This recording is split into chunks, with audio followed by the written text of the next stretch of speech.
चलिए दूसरी बड़ी खबर की बात करेंगे। ये खबर होगी मध्य प्रदेश की विजयपुर विधानसभा सीट से जुड़ी हुई। मुकेश मल्होत्रा का नाम आपने सुना हुआ, हाल के कुछ दिनों से चल रहा है और उन्हें बहुत बड़ी राहत दे दी है सुप्रीम कोर्ट ने। क्या है पूरी खबर आपको बताते हैं। मध्य प्रदेश की विजयपुर विधानसभा सीट को लेकर चल रहे कानूनी विवाद में गुरुवार को सुप्रीम कोर्ट ने बड़ा फैसला सुनाया। कोर्ट ने मुकेश मल्होत्रा की विधायकी को बरकरार रखते हुए एमपी हाई कोर्ट की ग्वालियर बेंच के उस आदेश को खारिज कर दिया है जिसमें रामनिवास रावत को विधायक घोषित किया गया था। सुप्रीम कोर्ट में मुकेश मल्होत्रा का पक्ष रखते हुए वरिष्ठ अधिवक्ता विवेक तनखा ने दलीलें पेश की, जिसके बाद अदालत ने मल्होत्रा को राहत दे दी। जस्टिस जेबी पारदीवाला और जस्टिस केवी विश्वनाथन की डबल बेंच ने मुकेश मल्होत्रा को विधायक के रूप में जारी रहने की अनुमति दे दी है, लेकिन अंतिम फैसला आने तक कुछ पाबंदियां भी लगाई गई हैं। जैसे मुकेश मल्होत्रा फिलहाल राज्यसभा के लिए मतदान नहीं कर सकेंगे। ऐसे में अब मुकेश जून में होने वाले राज्यसभा चुनाव के लिए वोट नहीं डाल पाएंगे। इसी तरह जब तक कोर्ट इस मामले में अपना अंतिम निर्णय नहीं सुना देता तब तक उन्हें विधायक के रूप में मिलने वाला वेतन और भत्ता नहीं दिया जाएगा। अब इस मामले की अगली सुनवाई 23 जुलाई को होगी और अब यह जान लीजिए कि पूरा मामला है क्या। दरअसल रामनिवास रावत ने अपनी याचिका में आरोप लगाया था कि मुकेश मल्होत्रा ने 2024 के उपचुनाव नॉमिनेशन में अपने खिलाफ दर्ज क्रिमिनल केस की पूरी जानकारी नहीं दी थी।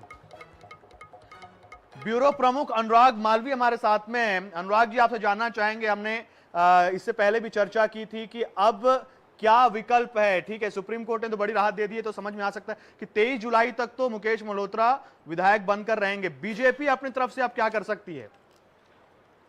निश्चित रूप से देखिए, जो जिस तरह से पूरा घटनाक्रम है उसमें बहुत स्पष्ट रूप से, चूंकि पहली बात तो सुप्रीम कोर्ट में सुनवाई चल रही है और अगर सुप्रीम कोर्ट में सुनवाई चल रही है तो बीजेपी के पास अपनी तरफ से करने के लिए बहुत कुछ है नहीं, क्योंकि स्पष्ट रूप से कई चीजें जो हैं वो तकनीकी होती हैं। जो महत्वपूर्ण बातें कही है अदालत ने, उसमें एक तरह से तो उनकी विधायकी बची हुई है फिलहाल 23 जुलाई तक की, पर दो महत्वपूर्ण बातें, एक राज्यसभा में वोट नहीं कर पाएंगे और उसके पहले मध्य प्रदेश में राज्यसभा के चुनाव हैं, तो कांग्रेस के लिए भी एक बड़ा झटका तो ये होगा ही। भाजपा को झटका है ही, कांग्रेस के लिए भी झटका है। भाजपा को अपना एक वोट नहीं मिल पाएगा तो कांग्रेस भी अपना एक वोट हासिल नहीं कर पाएगी। कुल मिलाकर ये बहुत महत्वपूर्ण है। इसके अलावा मुकेश मल्होत्रा को व्यक्तिगत रूप से एक और बड़ा नुकसान है, वो है उनकी विधायक निधि, वो माफ कीजिए सैलरी, उनको वेतन भी नहीं मिलेगा, तो ये भी बहुत महत्वपूर्ण है। पर अगर हम ओवरऑल इस पूरे मसले पर देखें तो फिलहाल कांग्रेस के लिए एक बड़ी राहत की खबर है, मुकेश मल्होत्रा के लिए राहत की खबर है, क्योंकि 24 मार्च तक के अगर स्टे नहीं मिलता तो उनकी विधायकी पूरी तरह चल जाती। जो आदेश ग्वालियर खंडपीठ का है हाईकोर्ट की, वो बरकरार रहता। अब इंतजार रहेगा भारतीय जनता पार्टी को जुलाई तक का, लेकिन बहुत बड़ी राहत कांग्रेस और मुकेश मल्होत्रा दोनों के लिए है कि सुप्रीम कोर्ट ने फिलहाल उन्हें स्टे दे दिया है और एक लंबा वक्त उनके पास अभी है। जी बिल्कुल, जानकारी के लिए बहुत धन्यवाद अनुराग जी आपका। तो देखिए 23 जुलाई तक तो मुकेश मल्होत्रा हैं वो विधायक बने रहेंगे और उसके बाद देखना होगा कि सुनवाई में क्या सामने आता है।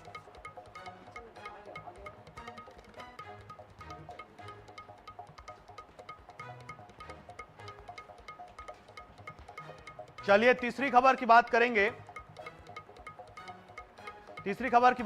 ये भी इंदौर से होगी, जहां मुख्यमंत्री डॉक्टर मोहन यादव ने इंदौर अग्निकांड में जो पीड़ित लोग हैं, जो पीड़ित परिवार के सदस्य हैं, उनसे मुलाकात की और जिनकी मृत्यु हो गई उनको श्रद्धांजलि दी। क्या है पूरी खबर? इंदौर में हुए भीषण अग्निकांड के बाद प्रदेश के मुख्यमंत्री डॉक्टर मोहन यादव पीड़ित परिवारों से इंदौर मिलने पहुंचे और श्रद्धांजलि सभा में शामिल हुए। श्रद्धांजलि के दौरान मनोज पुगलिया के बेटे सौरभ ने सीएम से शिकायत की। सौरभ ने सीएम को बताया कि फायर ब्रिगेड लेट आई थी, मौके पर आधी दमकल खाली आई, फायर कर्मी शराब पिए हुए थे, पानी के टैंकर समय पर नहीं आए, घटनास्थल की जगह किसी और स्थान पर चले गए। देखिए कितनी लापरवाही भरी बात है ये जो हम आपको बता रहे हैं।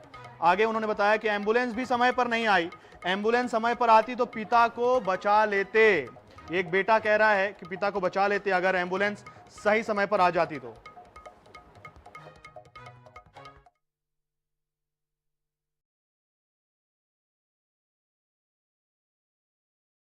इंदौर में जो दुखद घटना घटी है, ऐसे में मैं शोक संतप्त परिवार से भी मिला हूं और कल ही मैंने हमारे पुलिस के अधिकारी और एसीएस अनुपम राजन जी इनको भेजा भी था।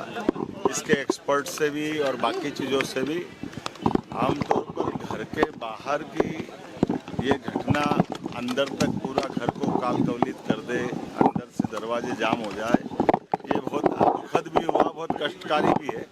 लेकिन समूची रिपोर्ट आने का इंतजार करेंगे। मैंने अपनी ओर से परिवार के साथ में मिला भी हूँ। कार्रवाई होने से भी क्या होगा सर, मेरा परिवार तो चले गया, वो तो कोई वापस नहीं आ पाएगा। मम्मी पापा को मालूम पड़ा, वो लोग नीचे ही सोए थे। और पुलिस वालों की सबसे पहली चीज यही होनी चाहिए कि भैया इलेक्ट्रिक लाइन बंद कराई जाए, अवंतिका गैस की लाइन बंद कराई जाए। वो दोनों नहीं करे और पानी डाल दिया गया था। क्या पता करंट से अगर उनकी डेथ हुई, इतना इतना पानी था, मैं घर जाके आया हूँ। बाद में मैंने बोल के उनको करवाया कि आप गैस लाइन बंद कराओ, आगे अगर उसमें आग लग गई सारी कॉलोनी खत्म हो जाएगी एक बार। बिल्कुल भी नहीं है उसमें कोई, क्योंकि रोज चार्ज लगाते हैं। उस दिन तो किस्मत से हम लोगों ने चार्ज भी नहीं लगाया था। चलिए अगली खबर का रुख करेंगे। आपको याद होगा कि केबीसी में एक महिला तहसीलदार ने 50 लाख रुपए जीते थे, उसके बाद वो सुर्खियों में आ गई थी। उनसे जुड़ी एक खबर आपको बताएंगे। उनको बहुत बड़ा झटका लगा है और अब उन पर गिरफ्तारी की तलवार लटक रही है। क्या है पूरा मामला? तो केबीसी में 50 लाख रुपए जीतकर रातों रात सुर्खियों में आई महिला तहसीलदार अमिता सिंह तोमर की मुश्किलें अब और बढ़ गई हैं। श्योपुर के बहुचर्चित बाढ़ राहत घोटाले में सुप्रीम कोर्ट से अग्रिम जमानत याचिका खारिज होने के बाद अब उन पर गिरफ्तारी की तलवार लटक रही है। तहसीलदार अमिता सिंह तोमर बाढ़ राहत राशि घोटाले के मामले में उनकी अग्रिम जमानत याचिका हाईकोर्ट के बाद अब सुप्रीम कोर्ट ने भी खारिज कर दी। दरअसल साल 2021 में श्योपुर जिले में आई बाढ़ के बाद पीड़ितों के लिए राहत राशि का वितरण किया गया था। आरोप है कि बदौड़ा तहसील में पदस्थ तत्कालीन तहसीलदार अमिता सिंह 28 पटवारियों और 110 से ज्यादा दलालों ने मिलकर 127 फर्जी खातों में लगभग 2,57 करोड़ रुपए की राशि बांट ली।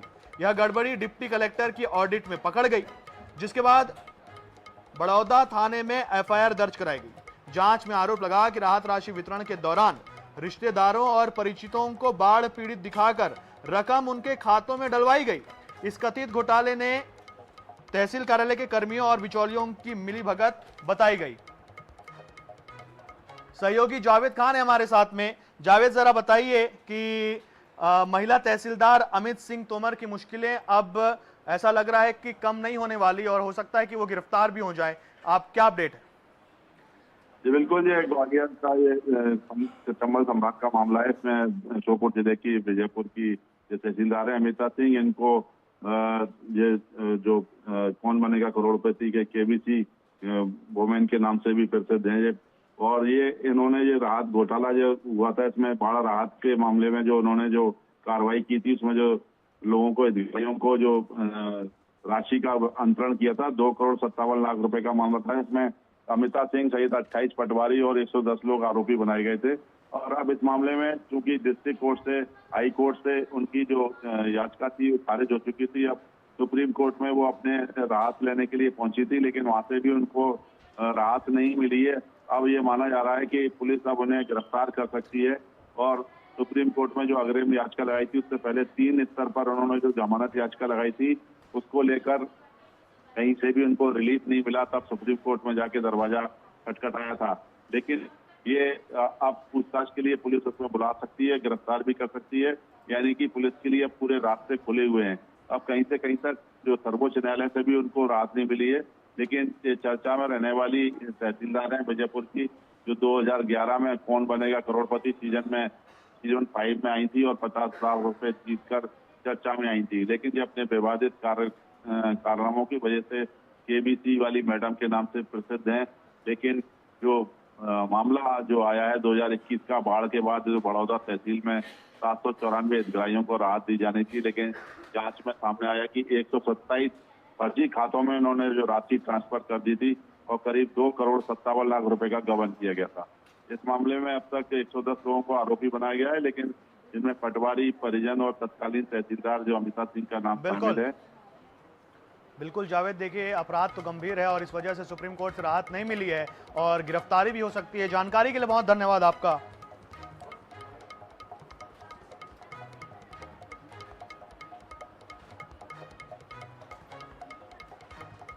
चलिए धार से खबर आपको बताएंगे। पहले आपको ये बता दें कि जब भी हम लोन लेते हैं और उस लोन को चुकाते हैं तो बैंक से हमें एनओसी लेना पड़ता है। एक किसान ने लोन चुका दिया और उसके बाद बैंक एनओसी देने में आनाकानी करने लगा और उसके बाद किसान ने क्या किया ये आपको बताते हैं, ये रोचक है। कर्ज चुका दिया लेकिन कागज नहीं मिला, बार बार बैंक के चक्कर काटे लेकिन सुनवाई नहीं हुई। तो एक किसान ने एक ऐसा अनोखा तरीका अपनाया कि बैंक अधिकारी भी देखते रह गए। दरअसल धार जिले के चंदवाड़ा के किसान विजय पाटीदार ने केसीसी के तहत लिया गया 13 लाख रुपए का लोन 1.5 महीने पहले ही जमा करा दिया था, लेकिन बैंक उसे एनओसी देने में आनाकानी कर रहा था। बार बार चक्कर काटने और मिन्नतों के बाद भी जब काम नहीं हुआ तो विजय पाटीदार हार मानने के बजाय ढोल ताशे लेकर सीधे बैंक परिसर के भीतर पहुंच गए। बैंक के शांत माहौल में अचानक ढोल की थाप गूंजने लगी। इससे पहले कि अधिकारी कुछ समझ पाते, विजय और उनके परिजनों ने बैंक परिसर के अंदर ही जमकर थिरकना शुरू कर दिया। आनन फानन में बैंक मैनेजर ने किसान को बुलाकर जल्द एनओसी देने का लिखित आश्वासन दे डाला। तो ये खबर आपको रोचक लगी कि बैंक एनओसी देने में आनाकानी कर रहा था।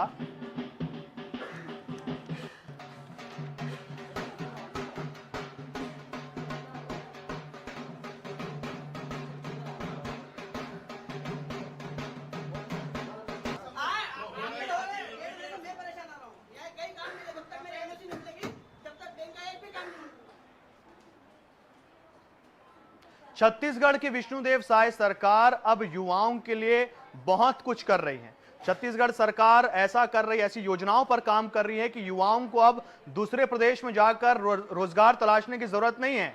सरकार ऐसा काम कर रही है कि रोजगार उन्हें इसी प्रदेश में मिलेगा और अच्छा मिलेगा, ऐसी सैलरी मिलेगी कि भाई दूसरे प्रदेश, बड़े प्रदेशों में जाने की जरूरत नहीं है, सब कुछ यहीं पर मिल जाएगा। तो छत्तीसगढ़ की लोकप्रिय विष्णुदेव साय सरकार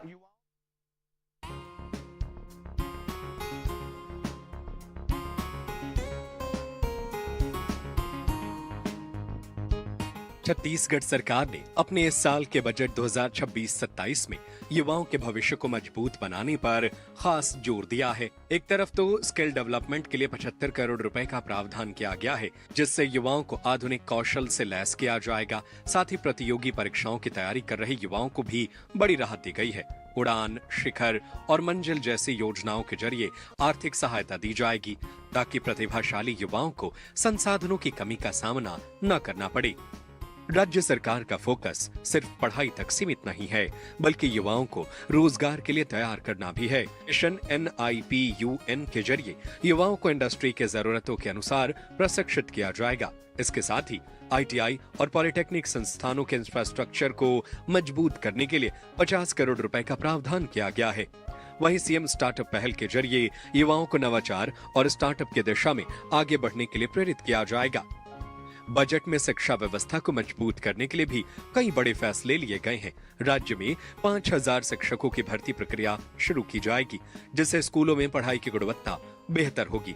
इसके साथ ही 731 करोड़ रुपए राज्य के विश्वविद्यालयों के लिए दिए गए हैं। 5000 शिक्षकों की भर्ती, 731 करोड़ विश्वविद्यालयों के लिए, 25 नए महाविद्यालय भवन, 35 करोड़ छात्रावास, 22.5 करोड़ नई नालंदा लाइब्रेरी। युवाओं को रोजगार के अधिक अवसर मिले, इसके लिए 250 करोड़ रुपए औद्योगिक विकास के लिए रखे गए हैं। बलौदा बाजार में नवीन बीएड कॉलेज, खड़गवां एवं बड़ी करेली में नवीन महाविद्यालय की स्थापना, मिनी माता कर्मा महाविद्यालय बलौदा बाजार एवं स्वामी आत्मानंद शासकीय आदर्श महाविद्यालय अटारी रायपुर का स्नातकोत्तर महाविद्यालय में उन्नयन हेतु बजटीय प्रावधान किया गया है। सभापति महोदय, राज्य के विश्वविद्यालयों को अनुदान राशि दिए जाने के लिए 731 करोड़ का प्रावधान किया गया है, जिसमें इंदिरा गांधी कृषि विश्वविद्यालय को 250 करोड़, पंडित रविशंकर शुक्ल विश्वविद्यालय को 40 करोड़, इंदिरा कला एवं संगीत विश्वविद्यालय को 16 करोड़, स्वामी विवेकानंद तकनीकी विश्वविद्यालय को 50 करोड़ सम्मिलित है। सरकार ने युवाओं के लिए खेल, पोषण और आजीविका से जुड़े विशेष प्रावधान भी किए हैं। वहीं बेटियों के सशक्तिकरण के लिए 18 वर्ष की आयु के बाद 1,50,000 रुपए की सहायता का भी प्रावधान है। राज्य के दूरस्थ क्षेत्रों में भी शिक्षा और स्वास्थ्य सुविधाओं का विस्तार किया जा रहा है। अबूझमाड़ में 100 करोड़ रुपए से एजुकेशन सिटी बनाई जाएगी। साथ ही चिरमिरी, कुनकुरी और दंतेवाड़ा में 3 नए मेडिकल कॉलेज खोले जाएंगे। कुल मिलाकर छत्तीसगढ़ का यह बजट युवाओं को शिक्षा, कौशल और रोजगार के नए अवसरों से जोड़ने की कोशिश है। सरकार की कोशिश साफ है, युवाओं को मिले उड़ान और उनके सपने हो साकार। Programming desk, INS 24/7।